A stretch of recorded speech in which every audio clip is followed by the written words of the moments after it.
En minutos regresamos con el sexto evento de Gerencia Jurídica Pública, Seminario Internacional sobre Innovación Jurídica en el Sector Público, segunda jornada 30 de septiembre de 2021. Gracias a todas las personas que continúan conectados con nosotros. En minutos regresamos.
Agradecemos nuevamente por estar con nosotros en esta segunda jornada y final jornada del sexto evento de Gerencia Jurídica Pública, Seminario Internacional sobre Innovación Jurídica en el Sector Público, organizado por la Secretaría General del Municipio de Medellín, con el apoyo del grupo editorial Tirando Blanche para Colombia y operado a través de la Universidad de Medellín y Plaza Mayor. A todos los asistentes les agradecemos por conectarse nuevamente en esta última sección de nuestra última jornada.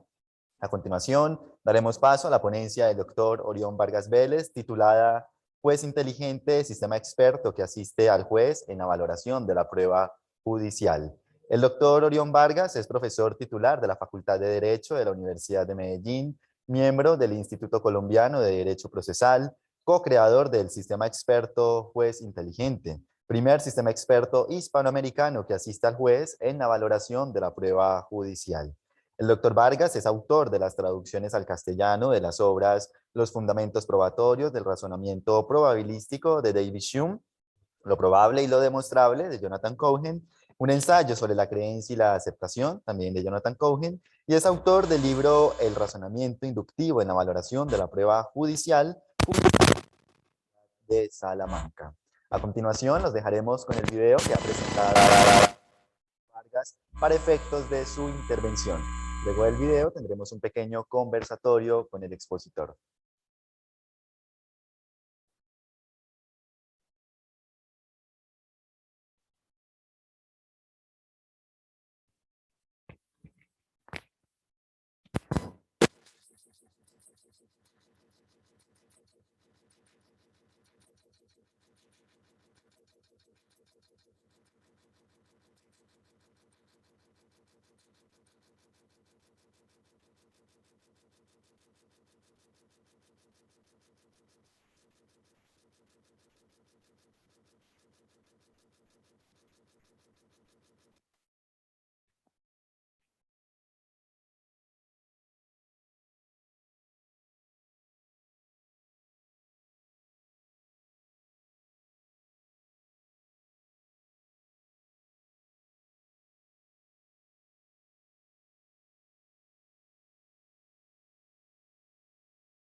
unos minutos proyectaremos el video de la ponencia del doctor Orión Vargas. A todos los asistentes les solicitamos por favor esperar un par de minutos.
Agradecemos a todos nuestros asistentes por su paciencia. Ya logramos establecer conexión con Chile para realizar la intervención del doctor Marcos López Oñeto.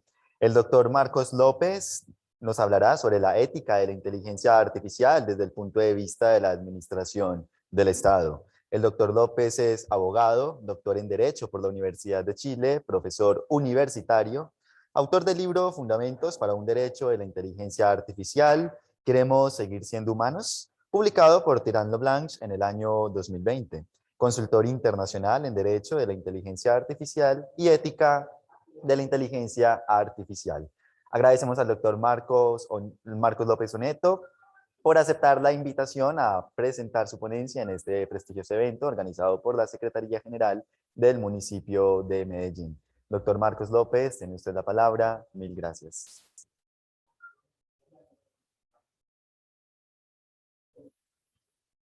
Marcos, le invitamos a activar su micrófono porque no le estamos escuchando. Buenos días o buenas tardes a todos y a todas. Buenos días, doctor Marcos, lo estamos escuchando. Adelante.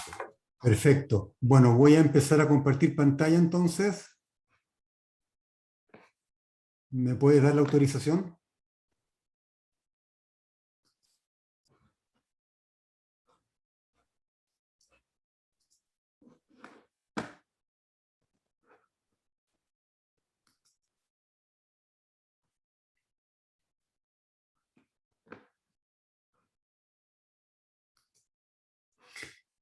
Bueno, buenas tardes, repito, a todos y a todas. Entiendo que ya me están escuchando. ¿Me pueden confirmar, por favor? Marco, se escucha y se ve bien. Perfecto, ok. Bueno, antes que todo quisiera agradecer a la Alcaldía de Medellín, a la Universidad de Medellín, por supuesto, a la editorial Tiralo Blanche, que es mi editora en España y en Chile. Agradecer, por supuesto, al doctor Orión Vargas Vélez, que me ha invitado a través del doctor Juan Corbalán a poder expresar algunas breves ideas en torno a la ética desde el punto de vista de la administración del Estado. Y bueno, el esquema de mi presentación, como ustedes pueden ver ahí, es bastante aristotélico. Vamos primero a hacer vamos a generar un contexto argumentativo sobre las ideas principales. Vamos a ir destilando un poco estas ideas, que se va a ser el tema ético, y finalmente voy a presentar la ponencia que yo quisiera establecer en esta sesión. Quiero comenzar hablando muy en general de evolución, porque el tema de la inteligencia artificial hoy en día, quizás la forma más adecuada de enfrentar, la forma más adecuada de enfrentar este tema es verlo en esa perspectiva.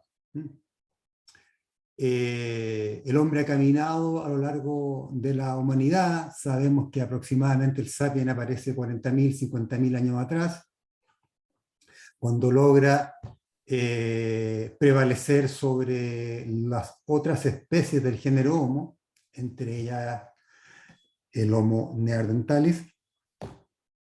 Y una característica que siempre ha tenido el Sapiens, que tenemos los Sapiens, es que queremos ampliar las fronteras de nuestro conocimiento, queremos avanzar, no nos conformamos con el estado de cosas, queremos seguir desarrollándonos.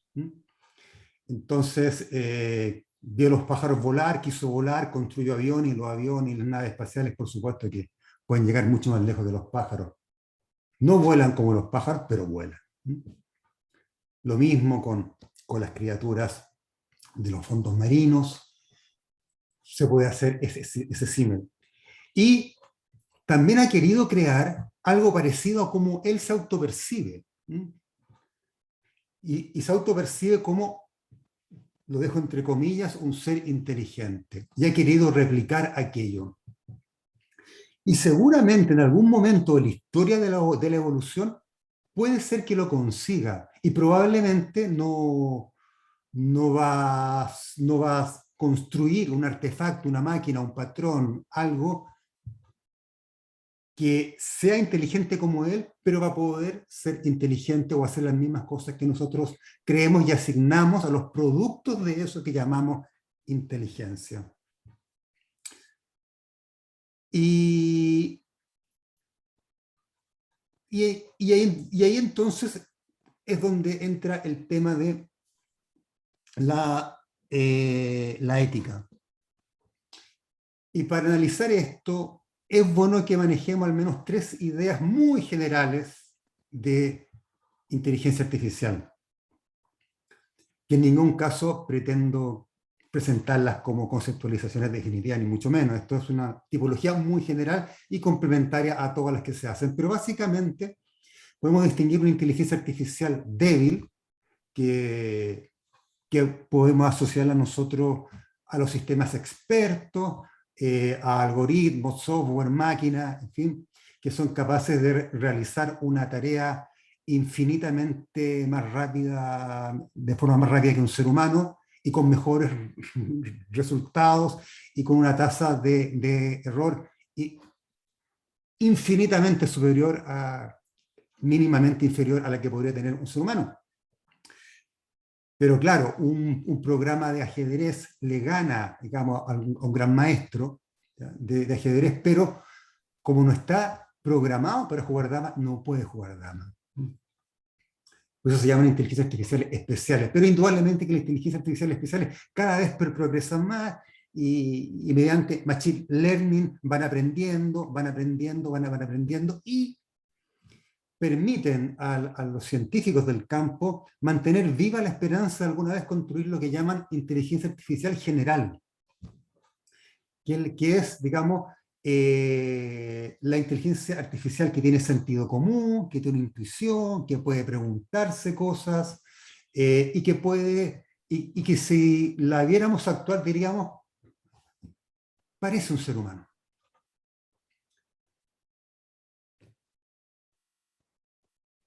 De la inteligencia artificial general a la superinteligencia es donde se presentan los grandes problemas éticos, fundamentales, estratégicos, ¿ya? Que pueden producir un quiebre disruptivo en la evolución del ser humano.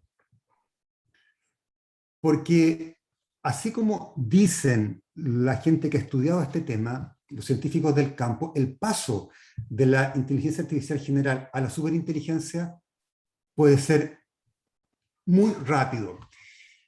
Y la superinteligencia artificial, es la inteligencia, es cuando la máquina dice yo soy, cuando tiene autoconciencia, y además una autoconciencia y una capacidad para seguir aprendiendo de manera exponencial en términos que ninguna inteligencia humana o inteligencia artificial general puede llegar a alcanzarse. Entonces la pregunta que ahí obligatoriamente tenemos que hacernos es si esa inteligencia artificial necesariamente se va a alinear con objetivos humanos, si va a querer convivir con los humanos, con nosotros que nos hemos caracterizado no precisamente por ser buenos seres humanos, hemos organizado genocidios, guerras mundiales, etc.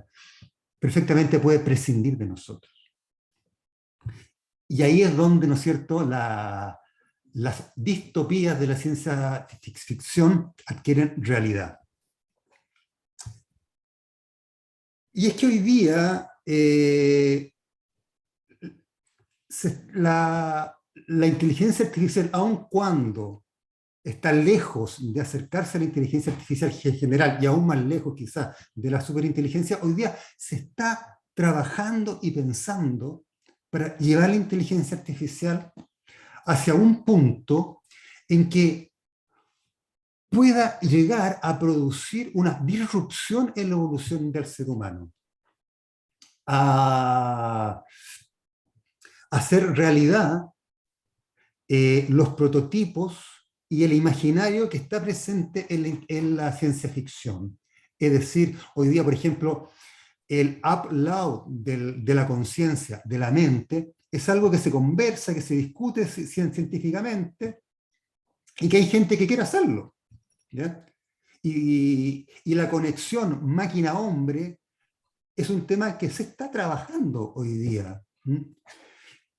Y en cualquier momento puede surgir y puede emerger esa tecnología que sea capaz de hacer realidad lo que la ciencia ficción plantea. Y convengamos, por cierto, que la ciencia ficción es la ciencia del futuro.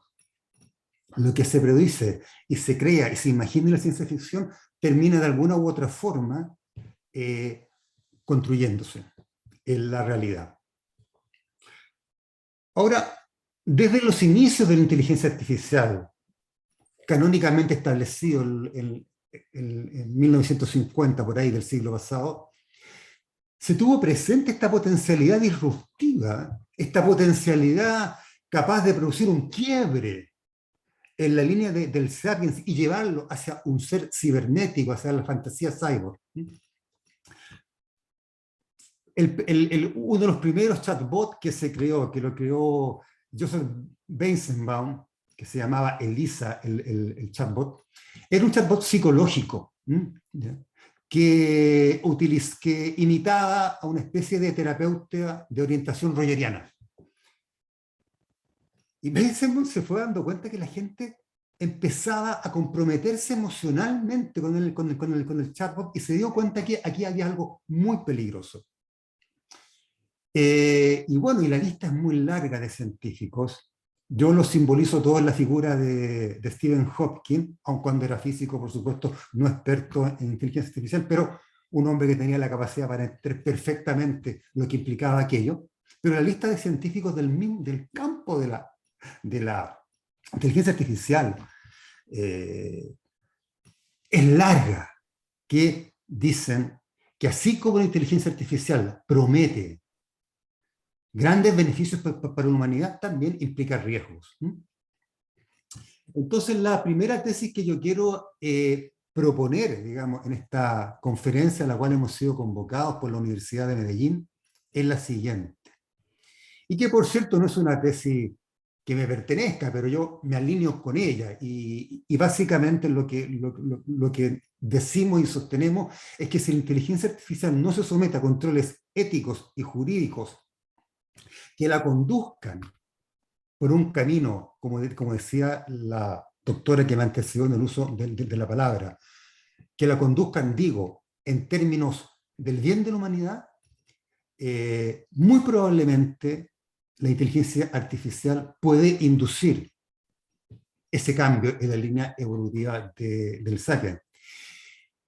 Y si además de no controlarla ética y jurídicamente en esa dirección, este desarrollo adquiere un carácter transhumanista, definitivamente las probabilidades aumentan. El transhumanismo, como ustedes saben, es un movimiento cultural muy poderoso en el mundo que derechamente plantea que hay que abandonar el cuerpo y irse hacia y llevar al ser humano, que en el fondo es la mente, que es un patrón de conciencia, llevarlo hacia otros sustratos en los cuales pueda desarrollarse, porque la carne, la materia orgánica es muy débil y el hombre es inteligencia, el hombre es un patrón, y por consiguiente hay que buscarse un sustrato que sea híbrido, un sustrato híbrido mucho más poderoso que la carne, que los huesos.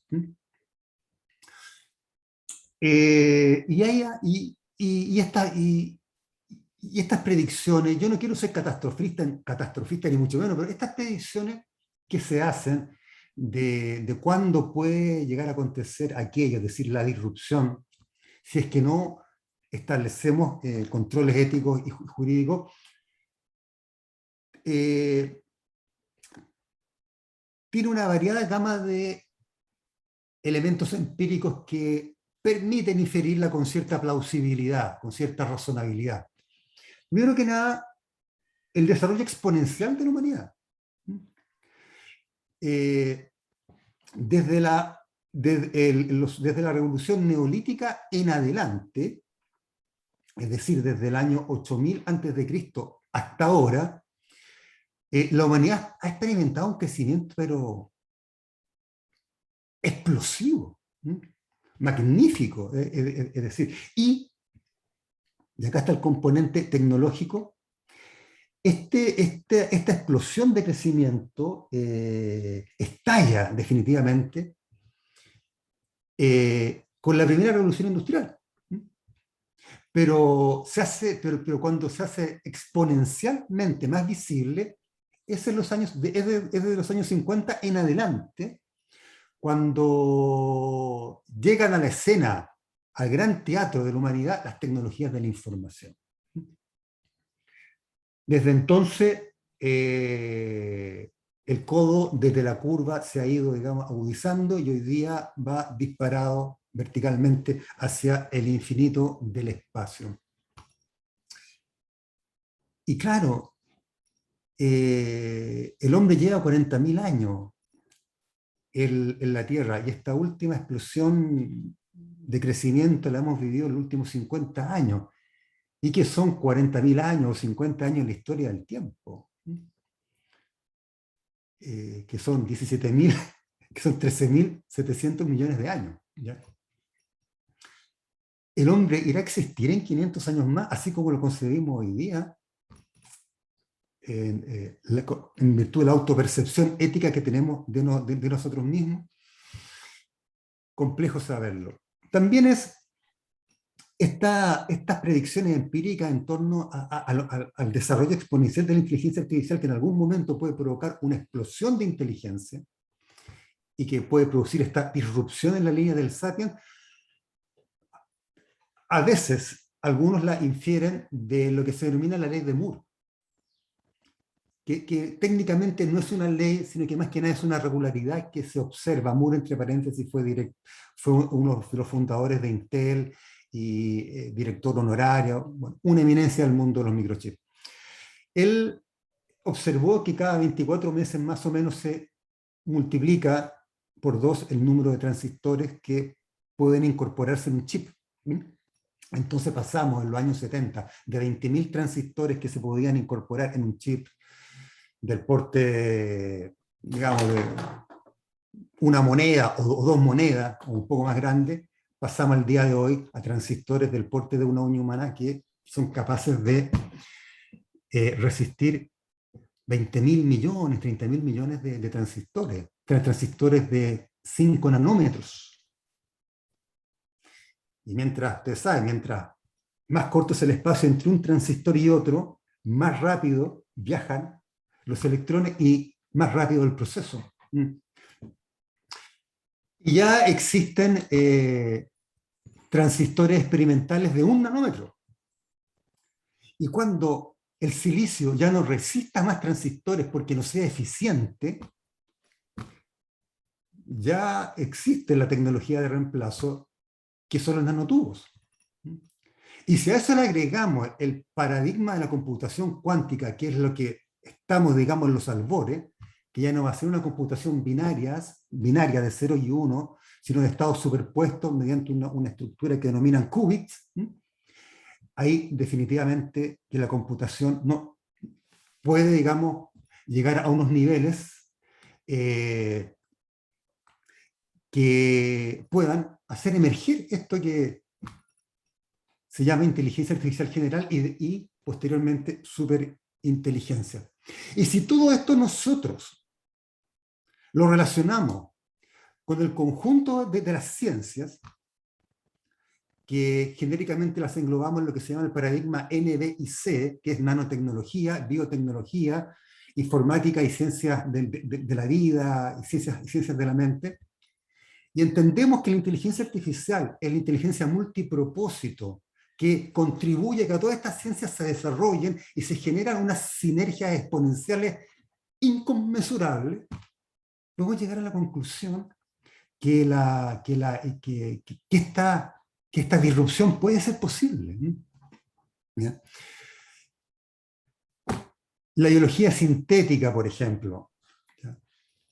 Que su líder es Craig Venter, que bueno, tiene un currículum, lo deben conocer, pero fue uno de los que participó en el proyecto de secuenciación del genoma humano.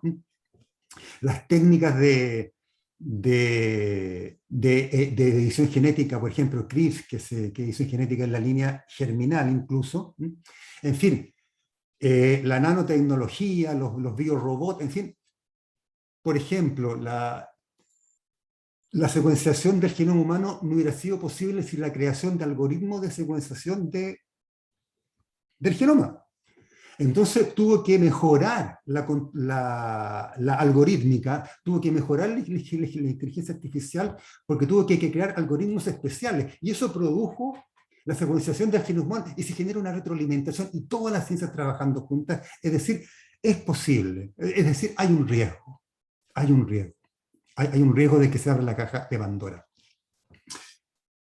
Y, claro, estamos en el Antropoceno,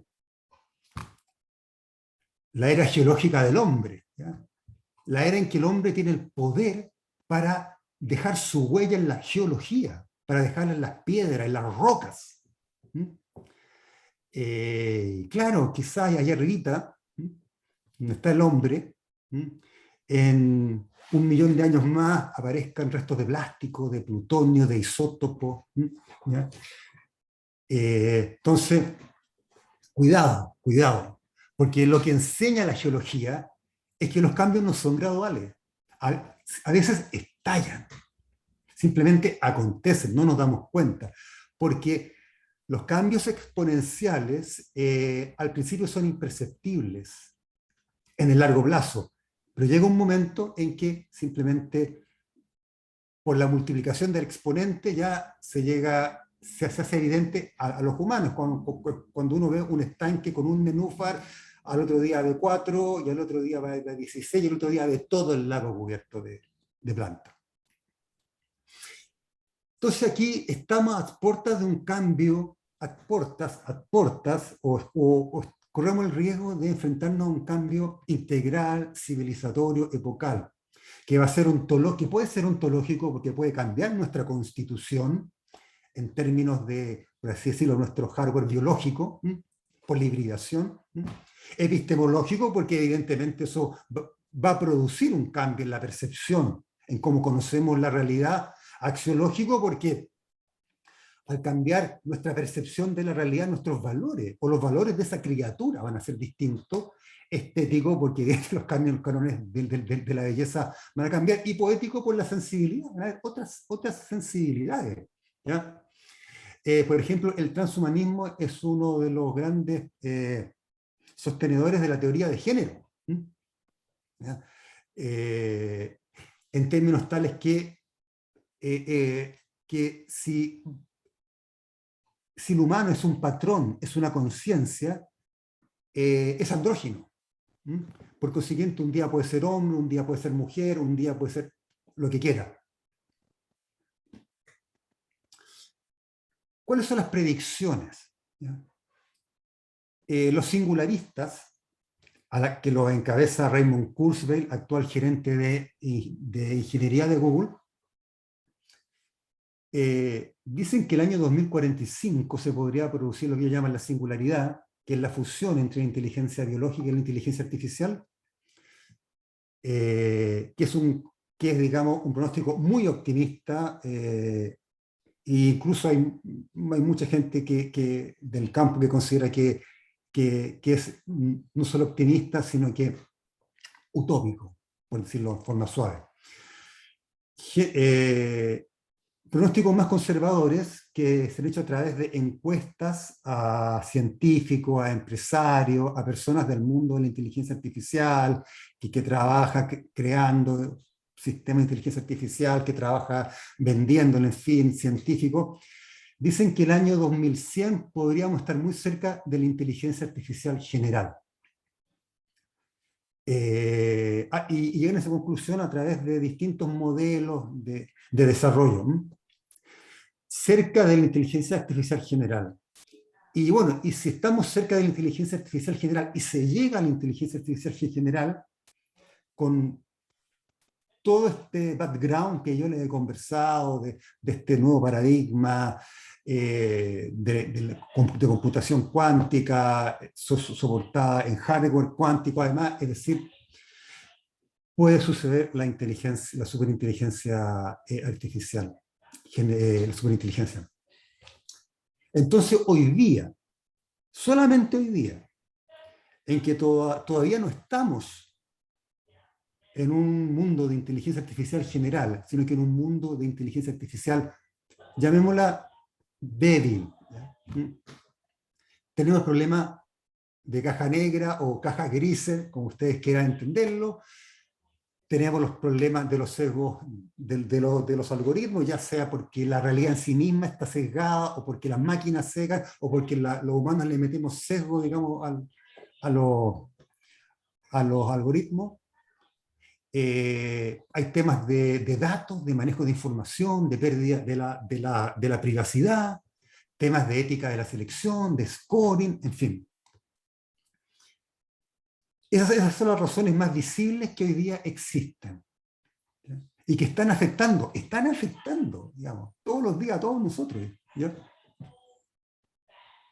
Y están las razones menos visibles hoy en día, y como sabemos, las cosas importantes suelen ser invisibles a los ojos, y son los riesgos antropogénicos estratégicos que tienen que ver con lo que yo les he hablado, de que puede producirse esa disrupción, un cambio en el ser humano que modifique su forma de ser en términos tales que no pudiéramos nosotros distinguir a ese nuevo ser como un ser humano, es decir, una persona con inteligencia 1000 veces o 10.000 veces a la que hoy día tiene un humano muy inteligente.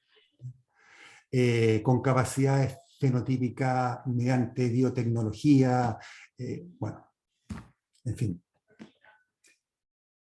Y bueno, pero hoy día, ¿cierto? La inteligencia artificial está afectando los usos de ella, por supuesto, ¿ya? La libertad, la igualdad y la privacidad. ¿Ya? Hoy día no hay privacidad, ¿ya? La igualdad está muy asediada y la libertad también, ¿ya? Privacidad no hay porque todo lo que hacemos está traqueado, ¿ya? Y porque además, y aquí está el punto que es muy importante considerarlo, la inteligencia artificial erotiza al ser humano, lo persuade, ¿ya? Al ser humano le gusta la inteligencia artificial, le gusta el iPhone, que cada vez sea más inteligente, le gusta Alexa, Siri, Cortana, le gusta disfrutarla. Entonces, es como la serpiente del paraíso en algún sentido. ¿Mm? Bueno, si hoy día nosotros no empezamos a regular estas materias, ¿ya? En términos de darle una orientación pro-humana, y cuando digo pro-humana es muy simple, una inteligencia artificial alineada con la arquitectura básica de derechos humanos que construyó la humanidad después de la Segunda Guerra Mundial. Derecho internacional de los derechos humanos. Si hoy día no regulamos eso, paulatinamente la estructura de la sociedad va a ir cambiando, cada vez va a ir entregando más el control de todos los procesos a la inteligencia artificial, y órgano el que no se ocupa muere, y por consiguiente el ser humano va a empezar a ceder, y va a llegar un momento en que la hibridación se va a apropiar de nosotros y vamos a entrar en una fase ya de disrupción, y nos vamos a ir y posiblemente, es un riesgo, posiblemente pueda acontecer aquí, lo que hemos venido conversando. Yo he desarrollado bien en largo esta argumentación, acá la estoy simplificando mucho, porque tengo solamente 45 minutos, pero en ese libro de 327 páginas profundizamos en todos estos temas. Bueno, esto implica una pregunta ética. La ética en su sentido más general, es decir, como la disciplina que nos ayuda a distinguir entre el bien y el mal, entre un buen modo de vida y un mal modo de vida. Y la reflexión ética, por consiguiente, debería a nosotros llevarnos a un cambio en nuestras conductas, en nuestras acciones. Hay que poner el cuerpo. Nos tiene que doler de alguna forma. No podemos estar a favor de poner términos, de contribuir a frenar el cambio climático, si no dejamos, por ejemplo, no sé, si dejamos prendidas las luces de la casa cuando no estamos ocupando una habitación, o dejamos prendido el televisor. O sea, hay que poner el cuerpo, tiene que doler. O sea, lo mismo con el tema de la inteligencia artificial. Si nosotros queremos que la inteligencia artificial realmente está al servicio de la humanidad, de resolver problemas tales como la pobreza, la desigualdad, problemas de médicos, tenemos que hacer una contribución. ¿Ya? Tenemos que hacer una contribución. Y el marco ético desde el cual yo invito a comenzar a hacer este cambio es el principio de responsabilidad, elaborado magistralmente por Hans Jonas, en su libro, ¿no es cierto?, El principio de responsabilidad, ensayo de una ética para la civilización tecnológica. El argumento que está, ¿no es cierto?, construido con mucho background filosófico y de mucha densidad, simplificado yo podría decirles que básicamente la tecnología puede ser tan poderosa que puede implicar, digamos, la destrucción de la humanidad. Y que por consiguiente con la tecnología nosotros no podemos hacer apuestas. No podemos apostar a que las cosas sucedan. Tenemos que estar seguros de lo que estamos haciendo. Por eso es que el principio de responsabilidad implica un principio de precaución. Hay que ser precavido, ¿ya? que es distinto de prevenir o ser prevencionista, porque uno previene la ocurrencia de daños cuando sabe que los daños van a ocurrir. Por eso previene. La precaución opera en un contexto de incertidumbre. No sabemos lo que puede pasar con lo que estamos haciendo. Mejor abstengámonos de actuar, ¿ya? Entonces Jonas lo que hace es que invierte el imperativo kantiano, ¿cierto? Y él actúa de tal modo que el principio de tu acción se transforma en una ley universal. Él dice, actúa de tal modo que los efectos de tu acción sean compatibles con la permanencia de una vida humana auténtica. Y formulado negativamente, no pongas en peligro la continuidad indefinida de la humanidad en la Tierra. Y como les decía, la responsabilidad implica un principio de precaución. Ahora, el principio de responsabilidad y su consecuencia lógica, el principio de precaución, para suerte de la humanidad,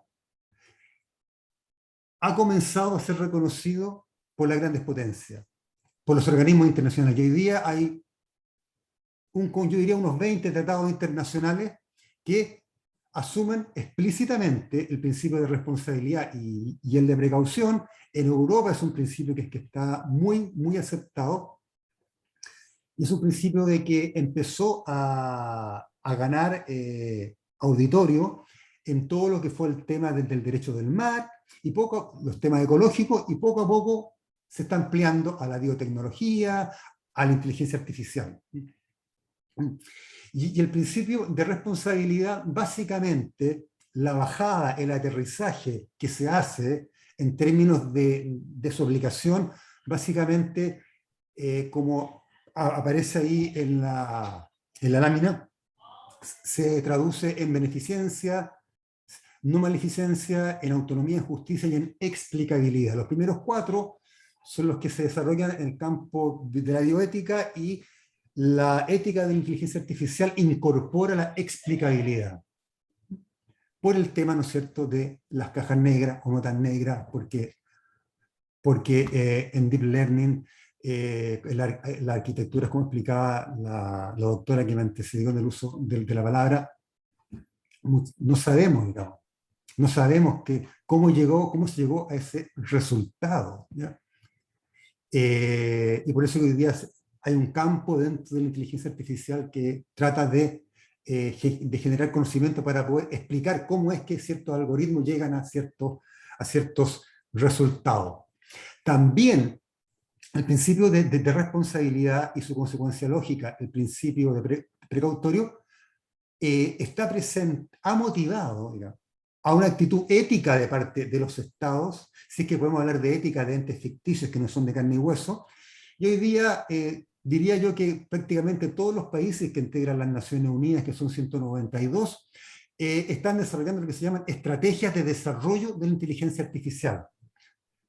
Algunos van más avanzados. Europa, por ejemplo, la Unión Europea hoy día ya está elaborando su primer proyecto de ley de inteligencia artificial dentro de una estrategia de desarrollo de la inteligencia artificial, y hay otros que están recién comenzando el proceso de elaboración de la estrategia. Es el caso, por ejemplo, de los países latinoamericanos. Chile está en eso, Colombia está en eso, Uruguay ya tiene su estrategia. Argentina, bueno, ahí hubo un retraso porque a finales del gobierno del presidente Macri se había elaborado una estrategia nacional de inteligencia artificial, y me parece que eso se dejó, digamos, entre paréntesis por el momento. En general, bueno, y el mundo en su conjunto también ha expresado esta preocupación mediante la inteligencia artificial para el bien de la humanidad, o inteligencia artificial por el bien, que es el gran programa de las Naciones Unidas en la materia, y que yo creo que nadie podría no estar de acuerdo en poner la inteligencia artificial a trabajar en los 17 objetivos de desarrollo sustentable de la humanidad. No somos neoluditas. No queremos frenar el desarrollo de la inteligencia artificial, que no se nos interprete en ese sentido. Queremos que ésta se oriente para allá. y no la llevemos como quieren los transhumanistas hacia la hibridación. Bueno, y en general, todas las estrategias de desarrollo de la inteligencia artificial que hay, la europea, la estadounidense y la de los distintos países, como les digo, se enfoca en aterrizar estos 5 principios que hablé anteriormente, y todos tienen un pilar ético sólido y legal, y pilares también que tienen que ver con productividad, con competitividad, etc.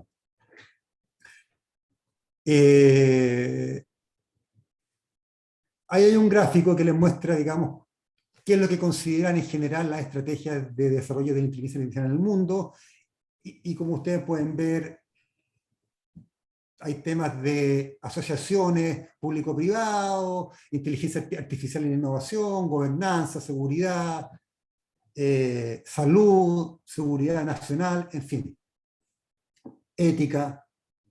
Bueno, y la mayoría de estos documentos están tratando de crear organismos rectores de la inteligencia artificial, consejos de seguridad de algoritmos, algunos hablan, Dirección Federal de Algoritmos, Comisión Machine Learning, Consejos Nacionales de Robótica, etc. Crear gobernanza de la inteligencia artificial a nivel nacional, a nivel regional.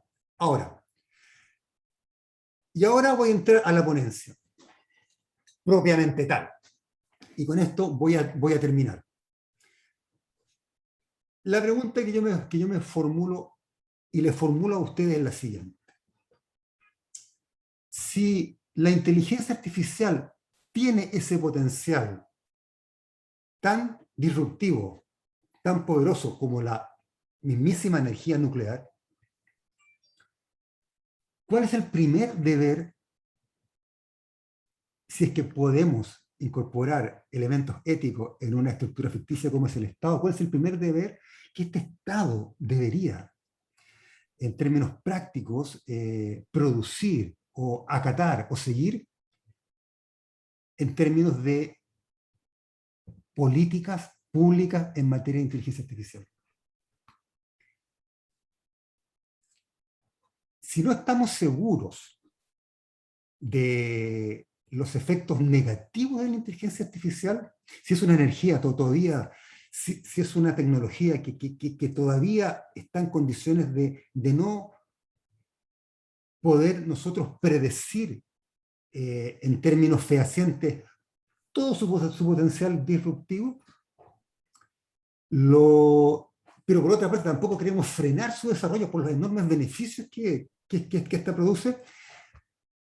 Mi sugerencia, mi ponencia en esta materia es que es recomendable una política de sandbox, es decir, de cajas de experimentación, de cajas de arena, en donde el Estado, cuando los privados o incluso el propio Estado o organismos públicos quieran introducir en el mercado determinadas tecnologías de inteligencia artificial, primero estas se pongan en un sandbox, se creen las regulaciones y se estudie, y en la interacción público-privado y cómo opera esta tecnología, se llegue a la conclusión si puede o no definitivamente entrar al mercado sin restricciones, salvo las que sean adecuadas para su potenciación. Las políticas de sandbox tienen que ver con controles ex antes de los usos de la inteligencia artificial. El proyecto de ley de la inteligencia artificial de la Unión Europea contempla una serie de controles ex antes. Los sandbox son una especie dentro del género de controles ex antes, pero tienen algunas ventajas respecto a las cuales voy a hablar. Y además está decir que toda estrategia de desarrollo de la inteligencia artificial que cualquier país elabore debería contemplar la discusión de si incorpora o no sandbox. ¿Cómo se definen los sandbox? Los sandbox se definen como espacios seguros en que las empresas, las personas pueden probar productos, servicios, etcétera, tecnologías dentro de un ambiente regulatorio más laxo, un ambiente regulatorio más responsivo, es decir, de que frente a efectos negativos de la tecnología o del ente regulador, la sanción no es sacar la tecnología o no es imponer una multa catastrófica que no se pueda pagar y por consiguiente elimine, sino que la sanción sea orientarla. Esa es como la idea general. Los sandbox son zonas establecidas por tiempos limitados que quieren regular una tecnología X, en este caso inteligencia artificial, y que la idea es probarla, ver cómo funciona y si efectivamente no producen daños a la humanidad, a los hombres.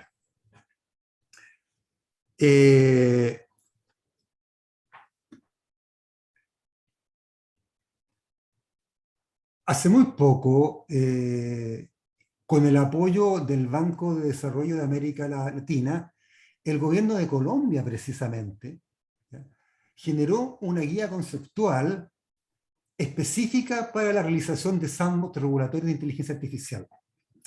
Y los principios o guías que da, y que yo las transcribí ahí para que ustedes las puedan ver, me parece de que una muy buena aproximación a este tema, ¿ya?, y que vale la pena, digamos, mencionar al menos 2 o 3 cuestiones. Por ejemplo, humildad regulatoria, ¿ya? El Estado no puede pretender tener la razón, ¿ya?, en estas materias, sino que lo que le corresponde al Estado, para por una parte no frenar el desarrollo de la tecnología, pero también evitar por responsabilidad que pueda producir daño, es ser humilde y producir estos ambientes regulatorios un poco más permisivos para probar las tecnologías. Además genera la posibilidad de crear una legislación, finalmente, una vez que el sandbox ofrece sus beneficios, genera una legislación mucho más eficiente, porque va a ser una legislación que ha sido probada en estos ambientes regulatorios.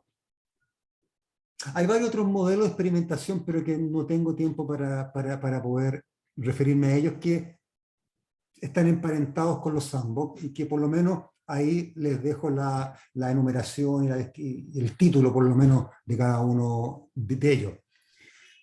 ¿Hay ejemplos de sandbox en el mundo? Por supuesto, por supuesto. Inglaterra lleva la delantera, ¿ya? Tiene varios sandbox de algoritmos que están operando en el sistema de salud. Singapur también tiene sandbox en fintech,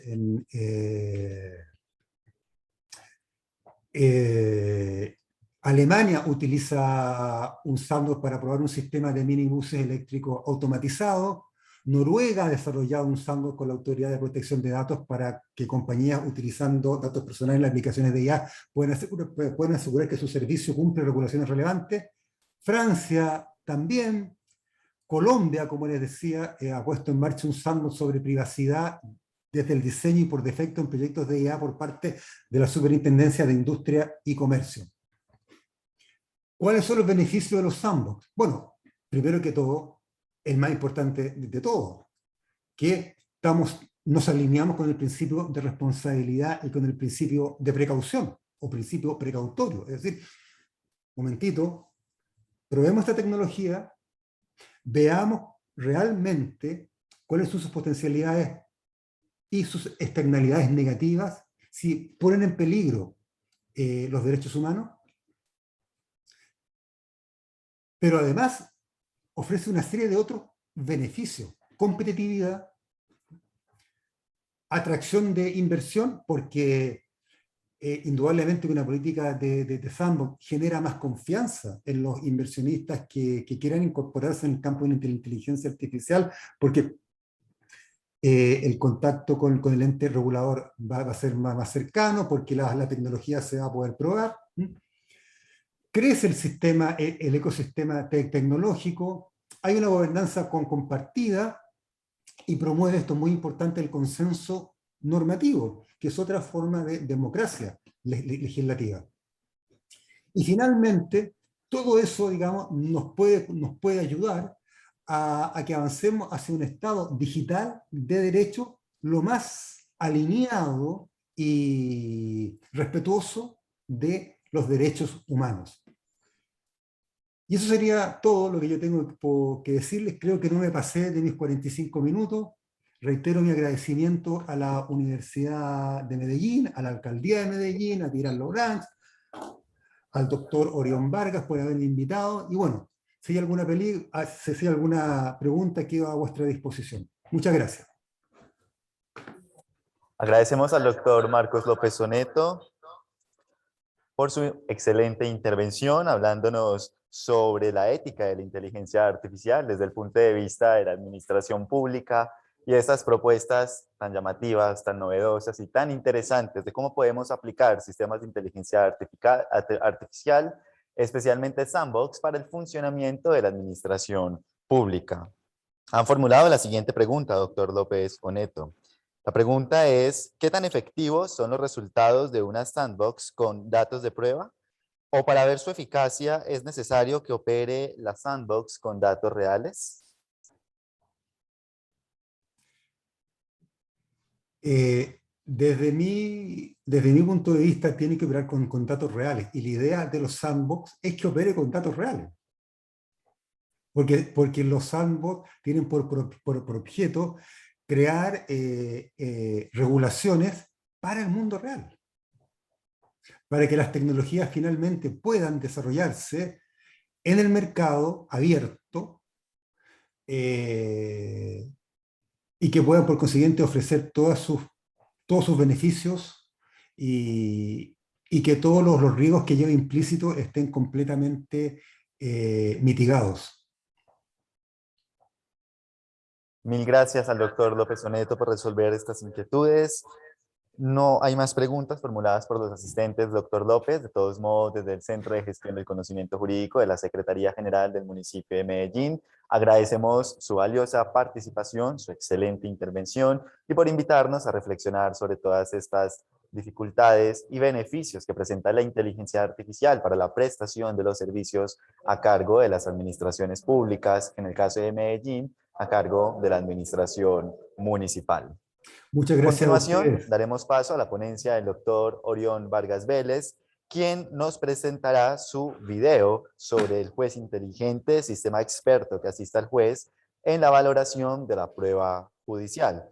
El doctor Vargas es profesor titular de la Universidad de Medellín, miembro del Instituto Colombiano de Derecho Procesal, creador del sistema experto juez inteligente, que es el primer sistema experto hispanoamericano que asiste al juez en la valoración de la prueba judicial. El doctor Vargas es autor de las traducciones al castellano de las obras Los fundamentos probatorios en el razonamiento probabilístico de David Hume, Lo probable y lo demostrable, un ensayo sobre la creencia y la aceptación de Jonathan Cohen, y es autor del libro El razonamiento inductivo en la valoración de la prueba judicial, publicado por la Universidad de Salamanca.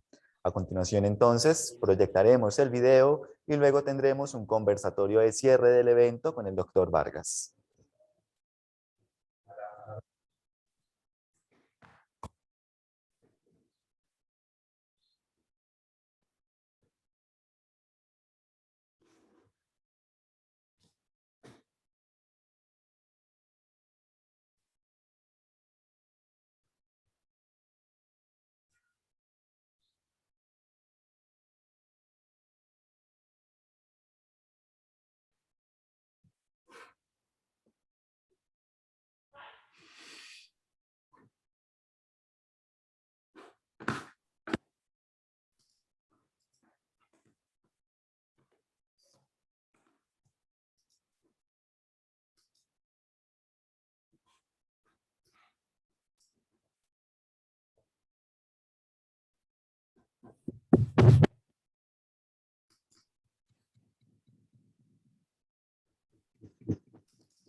Los profesores deberían ser líderes de la sociedad, los que marcan la diferencia en la vida de los estudiantes. Yo espero que la inteligencia artificial libere a los profesores de las tareas más tediosas y les permita hacer lo que realmente deben hacer, aquello más apasionante, más emocionante y que va a tener un mayor impacto.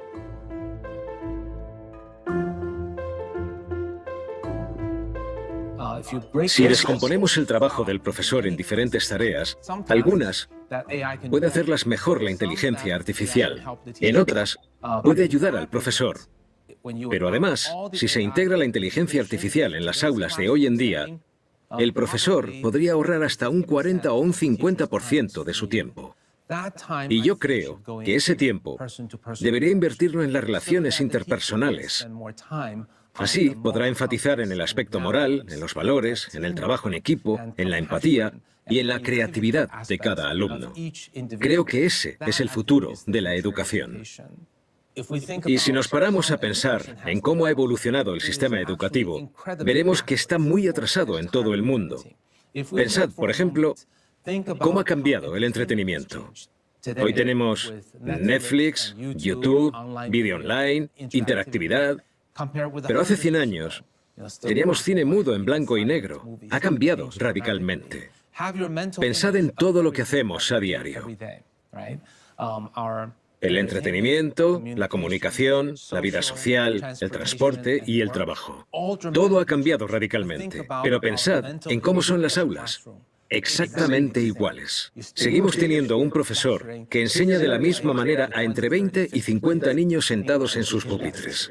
Puede que la pizarra ahora sea blanca, pero el profesor sigue enseñando igual, y eso no puede ser. La tecnología lo ha revolucionado todo. Cómo vivimos, jugamos, aprendemos, trabajamos, nos comunicamos, pero no ha tenido un impacto en la educación. Y tenemos que empezar a plantearnos su futuro. Necesitamos destrezas. La inteligencia artificial eliminará los empleos monótonos. Pero casi todos los países siguen educando a los niños y examinando con nota como si fueran robots. Y los niños o los estudiantes nunca superarán a la inteligencia artificial en memoria, estudio, conceptualización, test de respuestas múltiples, ecuaciones matemáticas, fórmulas químicas o recordando historia. Nunca ganarán en eso a la inteligencia artificial. Estamos enseñando mal a los niños. La educación necesita ser reiniciada. La educación para el futuro de los niños debería centrarse en lo que necesitan los humanos. No tienen que enseñar a los niños a ser como la inteligencia artificial, sino que tienen que enseñarles lo que la inteligencia artificial no puede hacer. Deberíamos centrarnos en las 3 Cs. Y las 3 Cs son curiosidad, pensamiento crítico y creatividad. La educación debería centrarse en el trabajo en equipo, la comunicación, la colaboración y no en hacer deberes y exámenes individualmente y en competir unos contra otros. Ese es el camino equivocado. Ahora, lo importante en una empresa es el trabajo en equipo, la colaboración, la comunicación. Eso es lo que necesitamos enseñar. Deben aprender amor, empatía y cómo ganarse la confianza. Esos son valores añadidos. Por supuesto, tendrán que aprender las destrezas básicas, matemáticas, lengua, etc. Pero eso es solo la base. Sirven como base, no como pilar central. A menos que cambiemos radicalmente la educación y dejemos de entrenar a robots repetitivos para formar a humanos creativos y empáticos. Si no cambiamos eso, el futuro será desolador. Porque los licenciados no serán capaces de desempeñar los trabajos que se necesiten dentro de 15 o 20 años. Habrá una gran disparidad. Nuestros licenciados seguirán queriendo ser oficinistas, contables, administradores y escritores o editores de contenido básico.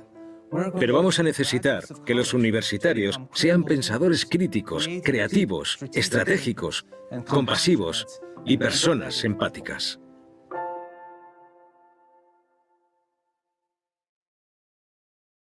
A continuación, les contaremos una buena historia de cómo en la Universidad de Medellín hemos creado un sistema experto al que hemos llamado juez inteligente para que asista a nuestros estudiantes, profesores, abogados, inspectores, comisarios, jueces y fiscales a construir inferencias probatorias que les permitan tomar decisiones de una forma racional. Escuchemos entonces a nuestro profe Orión Vargas, co-creador del sistema experto juez inteligente, para que nos explique cómo funciona dicho sistema experto.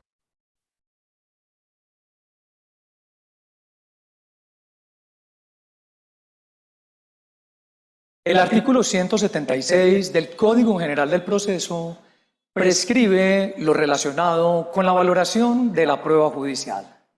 Este artículo señala que dicha valoración debe ser realizada de forma conjunta en atención a las reglas de la sana crítica y, de igual forma, teniendo en cuenta la tarifa legal.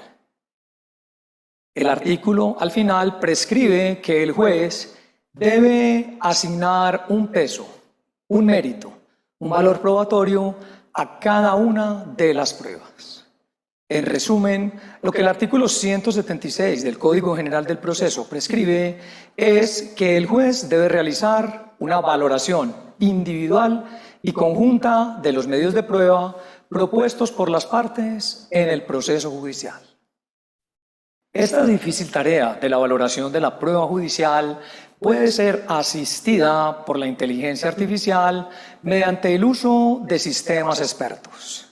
Para el caso en concreto, hemos diseñado en la Universidad de Medellín un sistema experto al que hemos denominado juez inteligente. El propósito de este sistema experto es que asista al estudiante de Derecho, al profesor de Teoría de la Prueba, al abogado en ejercicio, a fiscales y jueces, en la difícil tarea de la valoración de la prueba judicial.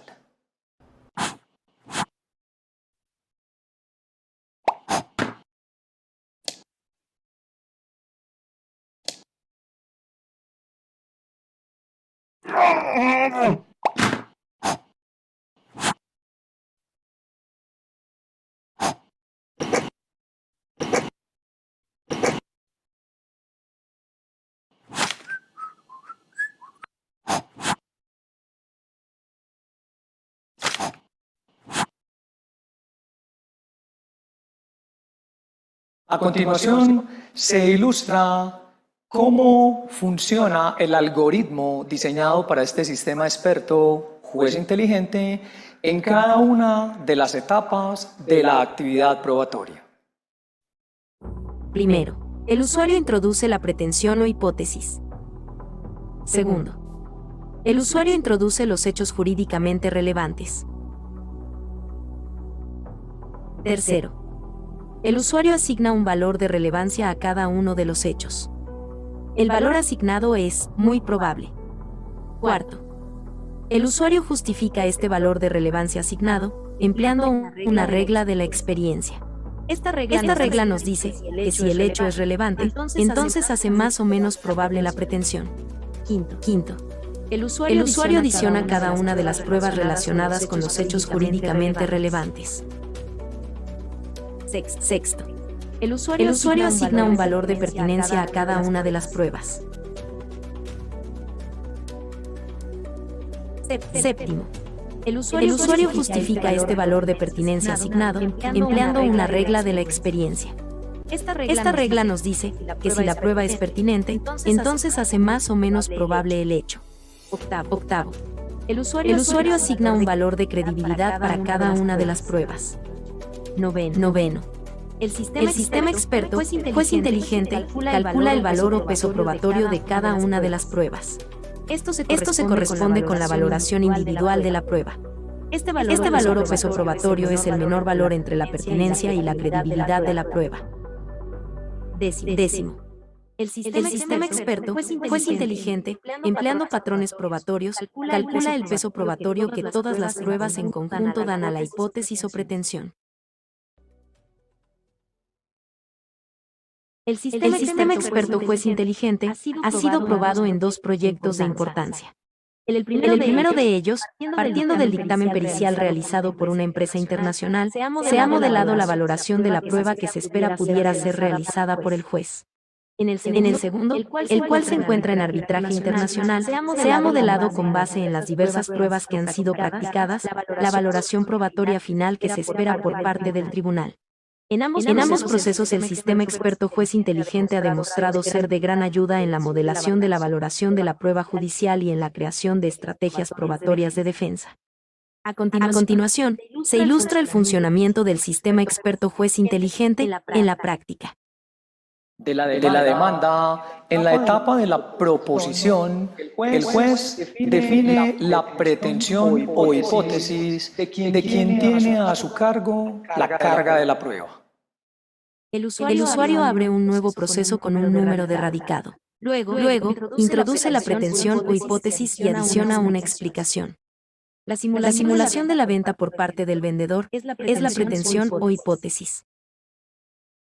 De la contestación de la demanda, el juez define los hechos controvertidos por las partes al interior del proceso judicial, es decir, aquellos hechos que constituyen el tema de prueba al interior del proceso judicial. El usuario agrega un hecho favorable a la pretensión. El hecho que el vendedor no haya recibido el pago es un hecho relevante o pertinente en relación con la pretensión de que el vendedor haya simulado la venta del bien inmueble. El usuario agrega un segundo hecho favorable a la pretensión. El hecho que el vendedor no haya entregado el bien es un hecho relevante o pertinente en relación con la pretensión de que el vendedor haya simulado la venta del bien inmueble. El usuario agrega un tercer hecho favorable a la pretensión. El hecho que el vendedor tenga un nexo con el comprador es un hecho relevante o pertinente en relación con la pretensión de que el vendedor haya simulado la venta del bien inmueble. El usuario agrega un cuarto hecho favorable a la pretensión. El hecho que el vendedor tenga un interés diferente al de vender el bien inmueble es un hecho relevante o pertinente en relación con la pretensión de que el vendedor haya simulado la venta del bien inmueble. Antes de la etapa de la ordenación, el juez asigna un valor de relevancia a los hechos controvertidos por las partes al interior del proceso judicial. Para esto, el juez se pregunta, de ser este hecho jurídicamente relevante, ¿qué tan probable hace la pretensión o hipótesis que es propuesta por quien tiene la carga de la prueba? El valor de relevancia que se asigna a este hecho está relacionado con la palabra probable, la cual puede ser comprendida como el grado de demostrabilidad que este hecho le da a la pretensión o hipótesis. Veamos cuáles son estos valores de relevancia. Sin soporte. Poco probable. Probable. Más probable. Muy probable. Casi cierto. Cierto. De la siguiente tabla de probabilidades, el juez elige un valor. El hecho que el vendedor tenga un interés diferente al de vender hace muy probable la pretensión o hipótesis de que éste haya simulado la venta del bien inmueble. El sistema experto construye la regla de la experiencia que le sirve al funcionario jurisdiccional para justificar el valor de relevancia que ha asignado a cada uno de los hechos. Si este hecho es jurídicamente relevante, entonces hace más o menos probable la pretensión o hipótesis propuesta por quien tiene a su cargo la carga de la prueba. Como dijimos anteriormente, el hecho que el vendedor tenga un interés diferente al de vender hace muy probable la pretensión o hipótesis de que éste haya simulado la venta del bien inmueble.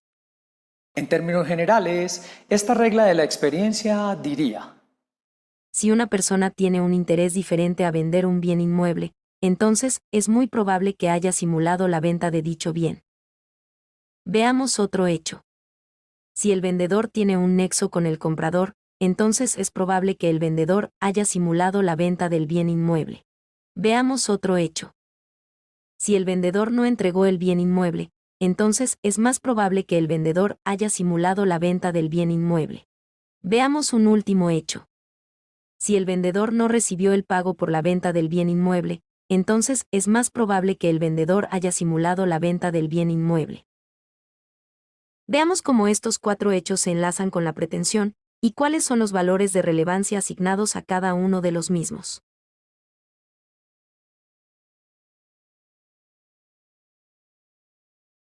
En la etapa de la ordenación, el juez decreta y admite lo que las partes en la etapa de la proposición le han solicitado y le han aportado.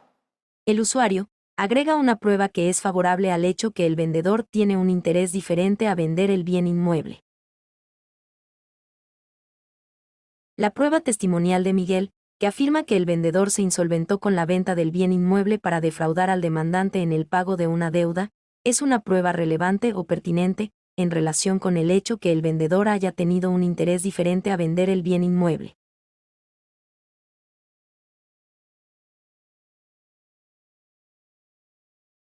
El usuario agrega una nueva prueba. La prueba documental fotográfica donde se observa que el comprador y el vendedor tienen un nexo, es una prueba relevante o pertinente en relación con el hecho que el comprador y el vendedor tienen un nexo.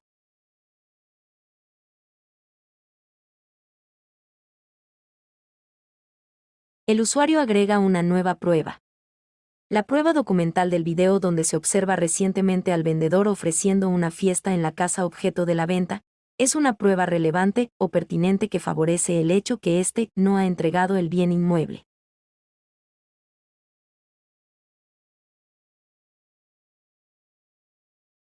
El usuario agrega una nueva prueba. La prueba testimonial de Lupe que afirma que ella tuvo conocimiento del hecho que el comprador nunca pagó precio alguno por la compra del bien inmueble, es prueba pertinente o relevante que favorece el hecho que el vendedor nunca recibió el pago por la compraventa del bien inmueble. Veamos el enlace de las pruebas con los hechos. Ahora veamos el enlace de las pruebas, los hechos y la pretensión o hipótesis. Para ordenar las pruebas, el juez asigna un valor de pertinencia a cada uno de los medios de prueba que han sido propuestos por las partes. El valor de pertinencia que se asigna a esta prueba en la etapa de la ordenación está relacionado con la palabra probable, la cual puede ser comprendida como el grado de demostrabilidad que esta prueba le da a este hecho. Veamos cuáles son estos valores de pertinencia. Sin soporte, poco probable, probable, más probable, muy probable, casi cierto, cierto. Para esto, el juez se pregunta, de ser pertinente esta prueba, ¿qué tan probable hace el hecho jurídicamente relevante? De la tabla de probabilidades, el juez elige un valor de pertinencia. Veamos cuál es el valor de pertinencia asignado a cada una de las pruebas en la etapa de la ordenación. Para la prueba testimonial solicitada, el valor de pertinencia que el juez asigna en el decreto del testimonio de Miguel es muy probable. Para la prueba documental aportada, el valor de pertinencia que el juez asigna a la admisión de esta fotografía es probable. Para la prueba documental aportada, el valor de pertinencia que el juez asigna en la admisión de este video es probable. Para la prueba testimonial solicitada, el valor de pertinencia que el juez asigna en el decreto del testimonio de Lupe es muy probable.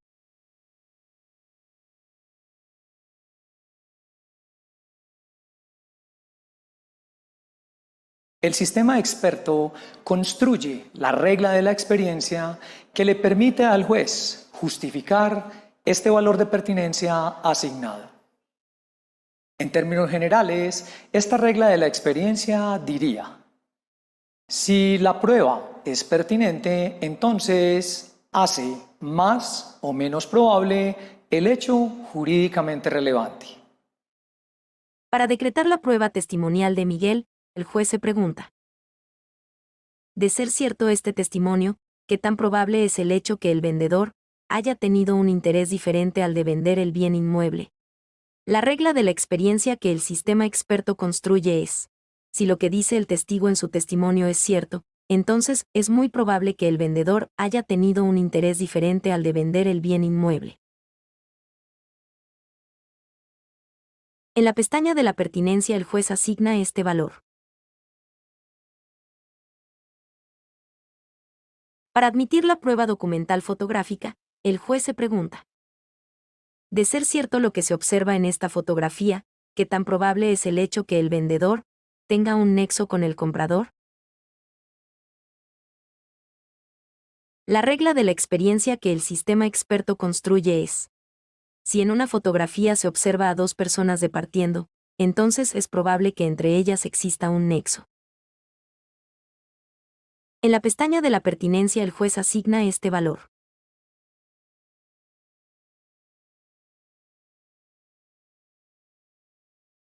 Para admitir la prueba documental del video, el juez se pregunta: de ser cierto lo que se observa en este video, ¿qué tan probable es el hecho que el vendedor no haya entregado el bien inmueble?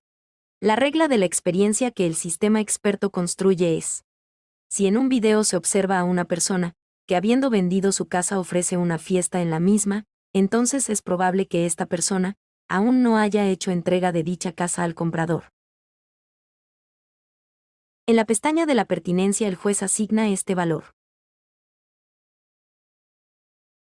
Para decretar la prueba testimonial de Lupe, el juez se pregunta: de ser cierto este testimonio, ¿qué tan probable es el hecho que el vendedor no haya recibido el pago por la venta del bien inmueble?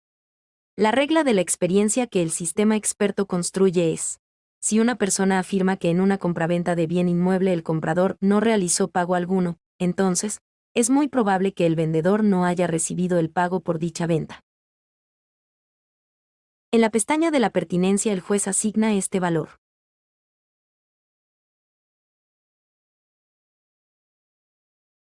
En la etapa de la práctica de la prueba, el juez valora la credibilidad de cada uno de los medios de prueba. Esto se corresponde con la valoración individual de la prueba. Para esto, el juez se pregunta: ¿qué tan probable es que lo que dice este medio de prueba sea cierto? De la tabla de probabilidades, el juez elige un valor para la credibilidad. El valor de credibilidad que asigna a este testimonio es poco probable.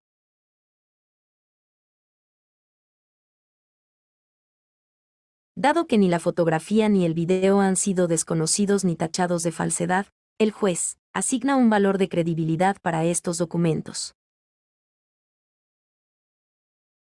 El juez encuentra que estos documentos son bastante creíbles.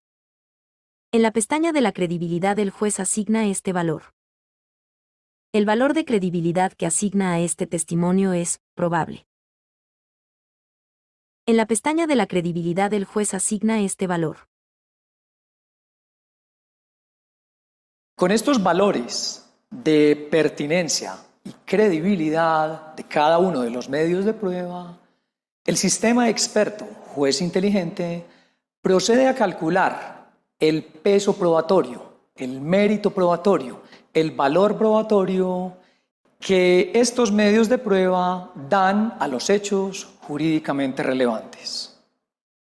El sistema experto, juez inteligente, calcula el peso probatorio como el menor valor entre su pertinencia y su credibilidad.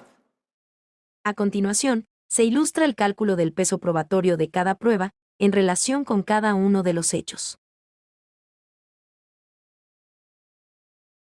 En la etapa de la valoración, el sistema experto, juez inteligente, calcula el peso probatorio que en conjunto los medios de prueba dan a la pretensión o hipótesis planteada por la parte que tiene a su cargo la carga de la prueba.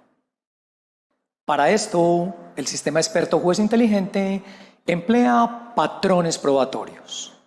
Estos patrones probatorios son corroboración, convergencia, contradicción y conflicto probatorio.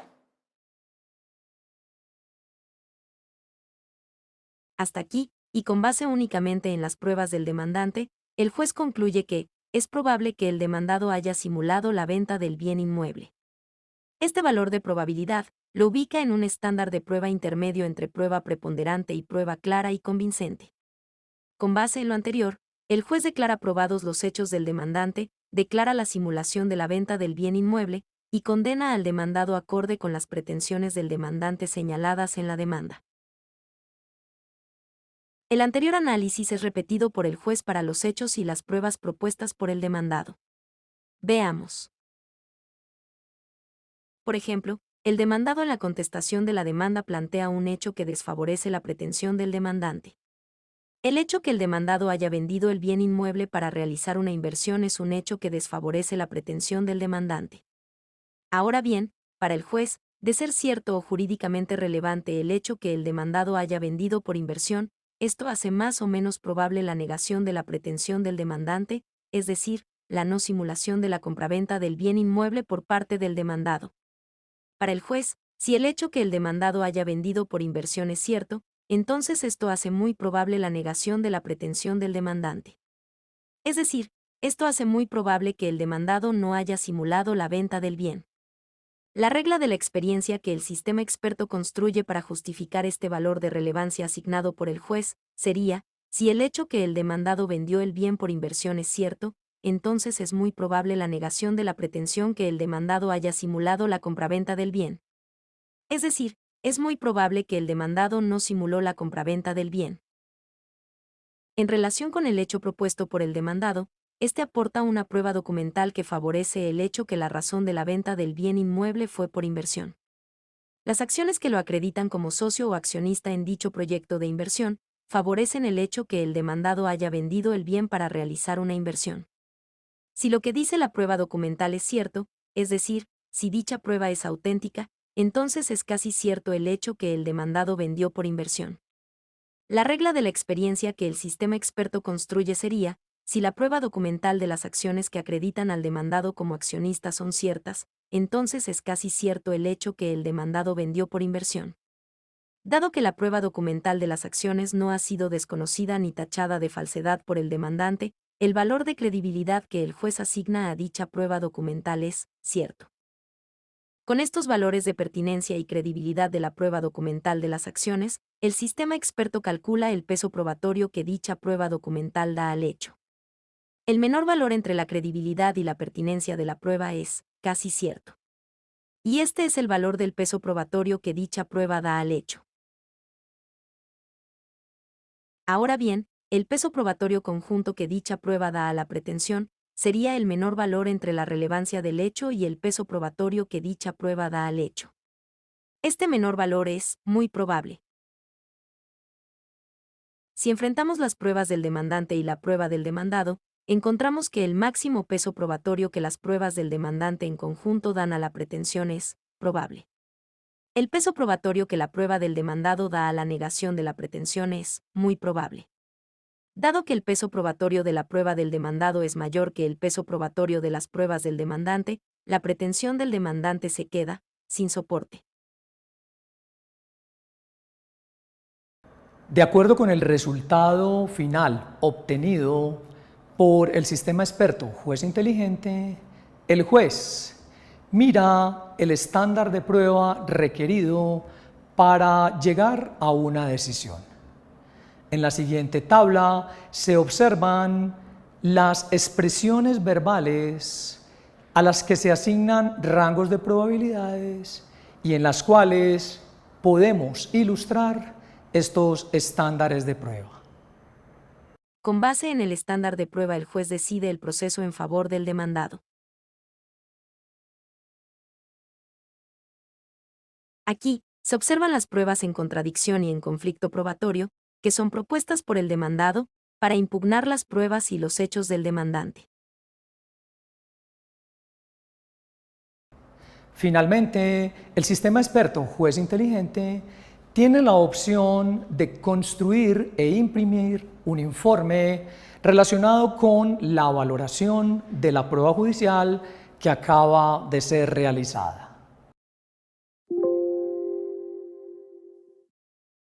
Con base en lo anterior, finalmente, el juez toma una decisión.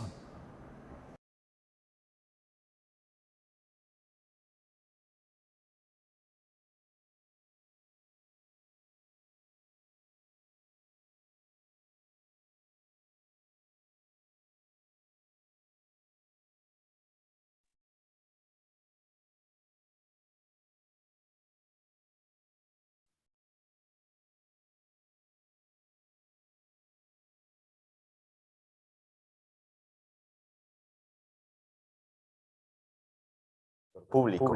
Hemos terminado con la última ponencia programada para el día de hoy. Juez inteligente, sistema jurídico experto que asiste en la decisión judicial, con el video que ha sido realizado por el doctor Orión Vargas, que me acompaña en este momento. Doctor Orión, buenos días. Es un placer tenerlo aquí en este sexto evento de gerencia jurídica pública. Jorge, buenos días a ti y a todos los asistentes. Gracias por acompañarnos y por asistir. Gracias para poder presentar la Universidad de Medellín y felicitar a todos los otros ponentes desde Chile, desde Colombia, desde Argentina, que nos acompañaron. De alguna manera son una apertura muy importante para la ciudad, Jorge. Y gracias a ti por haber presentado de manera tan acertada este evento, Jorge. Muchas gracias, Orión. Orión, usted nos plantea un sistema jurídico experto que se enuncia como un sistema o una herramienta que apoyará la decisión judicial.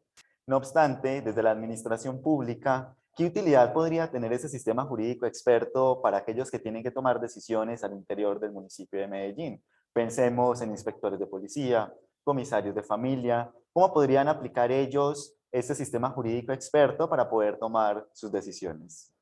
Bueno, básicamente lo que hay que tener claro, Jorge, es que la inteligencia artificial está para asistir al ser humano y lo va a asistir en las tareas que son repetitivas. Es decir, ya no vamos a hacer más los robots que desde el colegio y desde la universidad hemos sido formados.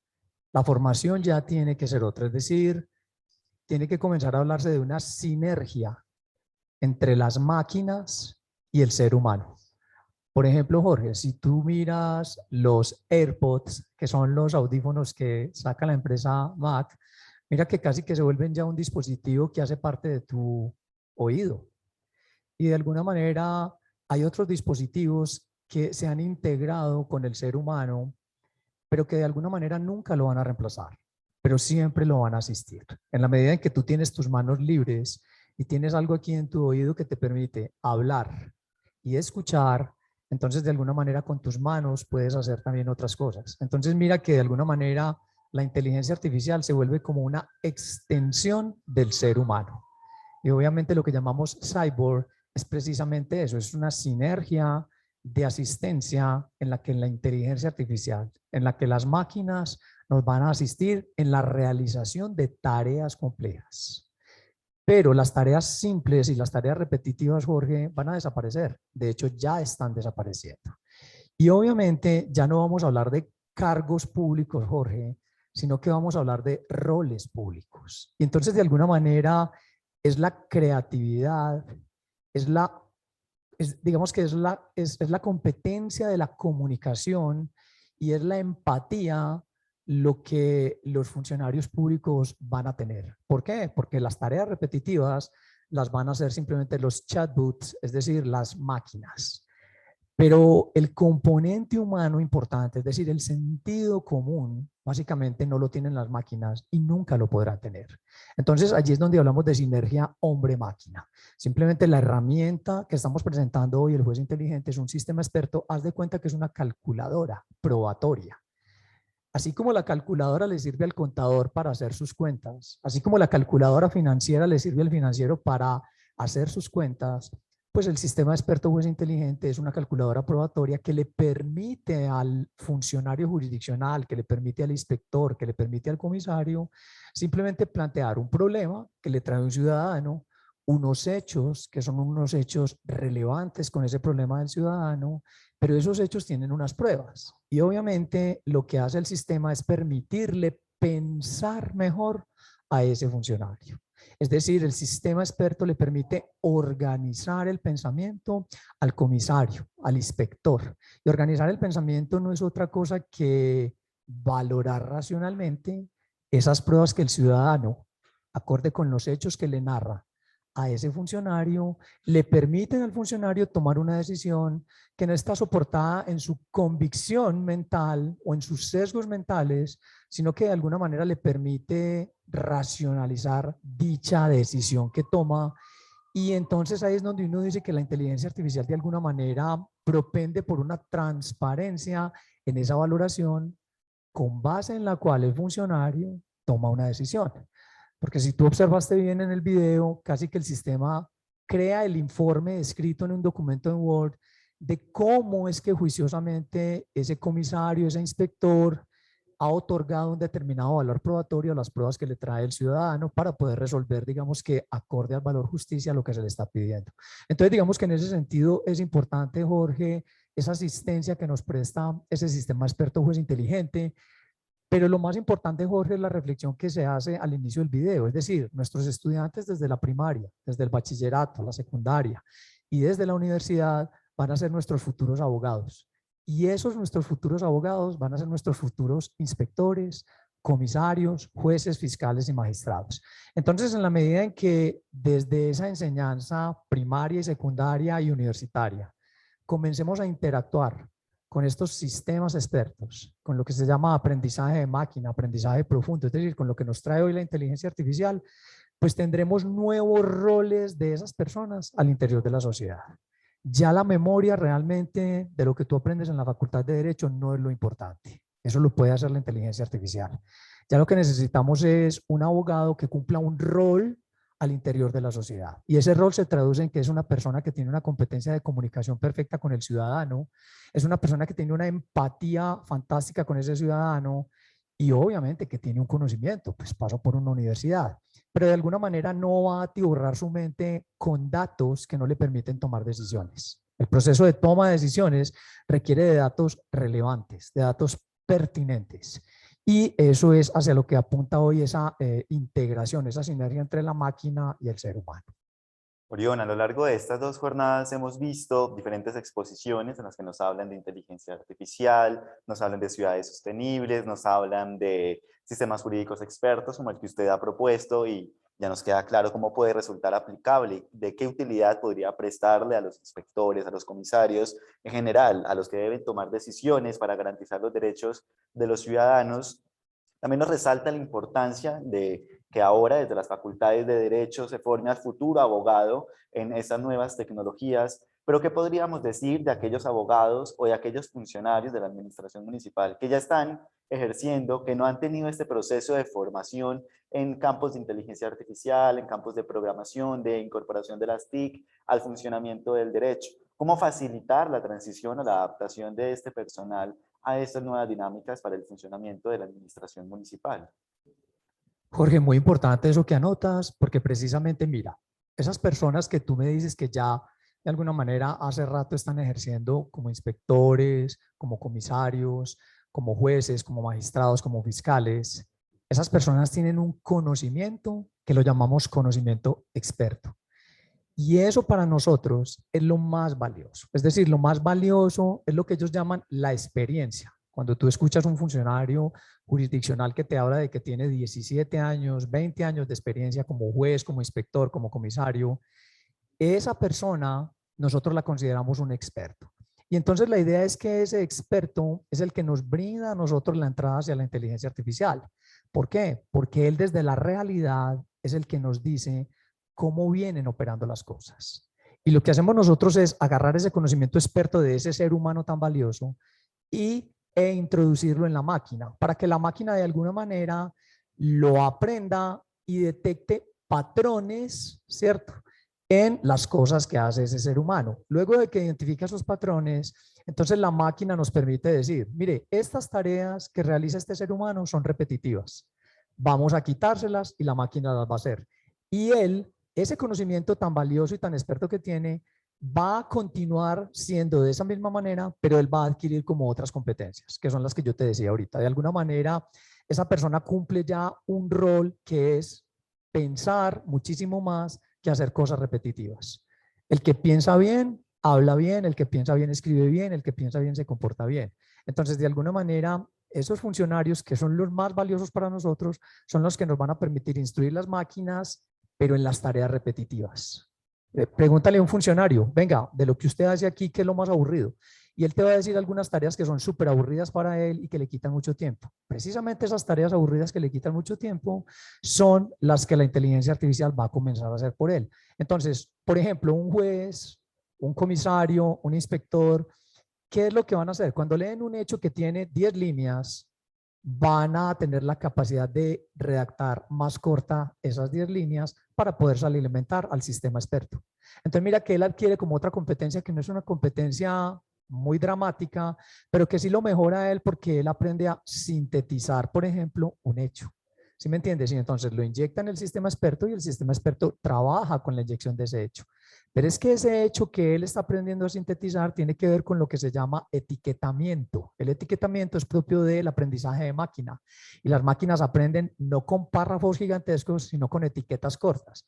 Entonces el asunto del etiquetamiento tiene que ver con la síntesis que puede hacer, por ejemplo, un funcionario jurisdiccional en relación con un hecho. Y tú sabes que a uno en una demanda le llegan 20, 25 hechos.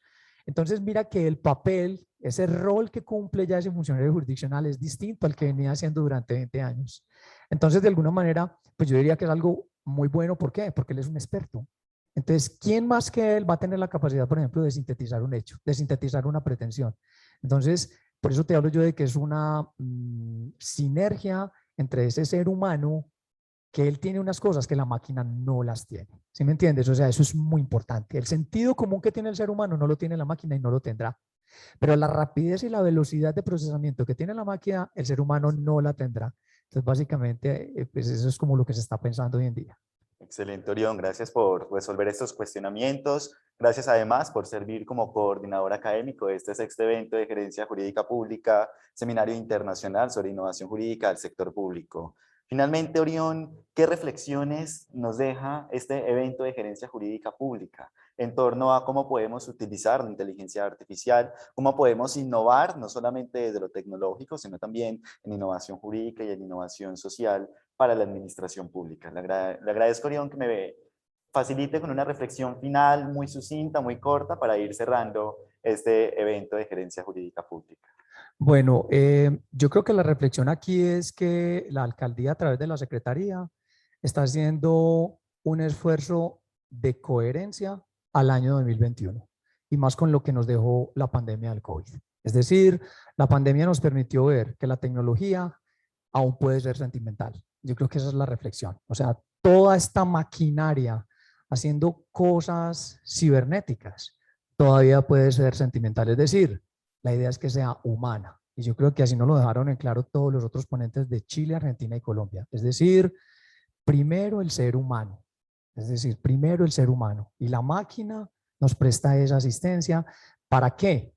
Para que de alguna manera la igualdad, ¿cierto? La transparencia, cuando hablamos de las cajas blancas y las cajas negras con la doctora Nieves, pues obviamente nos permita, ¿cierto? Decir que cada ciudadano estamos en igualdad de condiciones cuando somos atendidos por los funcionarios en la administración pública. Mil gracias, doctor Orión, por estas reflexiones que nos deja el sexto evento de Gerencia Jurídica Pública, Seminario Internacional sobre Innovación Jurídica en el Sector Público, por su excelente intervención, doctor Orión, y por aceptar ser parte como coordinador académico y como ponente en este evento.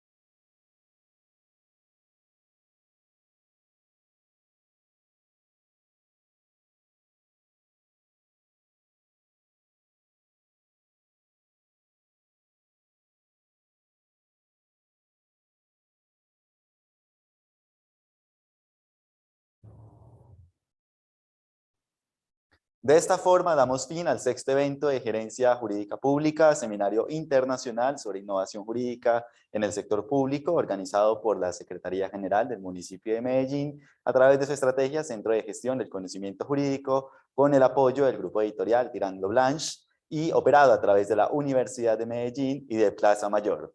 Agradecemos especialmente al coordinador académico del evento, doctor Orión Vargas, a la coordinadora de espacios de transferencia e internacionalización del Centro de Gestión del Conocimiento Jurídico, doctora María Soledad Gómez, al coordinador del Centro de Gestión del Conocimiento Jurídico, doctor Gustavo García, y a nuestro comunicador, cuya labor ha sido fundamental para la realización de este evento, Sebastián Góez. Y a todos ustedes, señores asistentes, mil gracias por conectarse en esta 6ª versión del evento de Gerencia Jurídica Pública. Esperamos poderlos tener el próximo año en una 7ª edición de este importante evento para la transferencia del conocimiento y la actualización en temas jurídicos de interés para la administración municipal. Les deseamos a todos una excelente tarde, esperamos que se encuentren muy bien. Próximamente les enviaremos a ustedes las grabaciones y les haremos llegar 2 certificados de asistencia a este importante evento de la Secretaría General. Feliz tarde.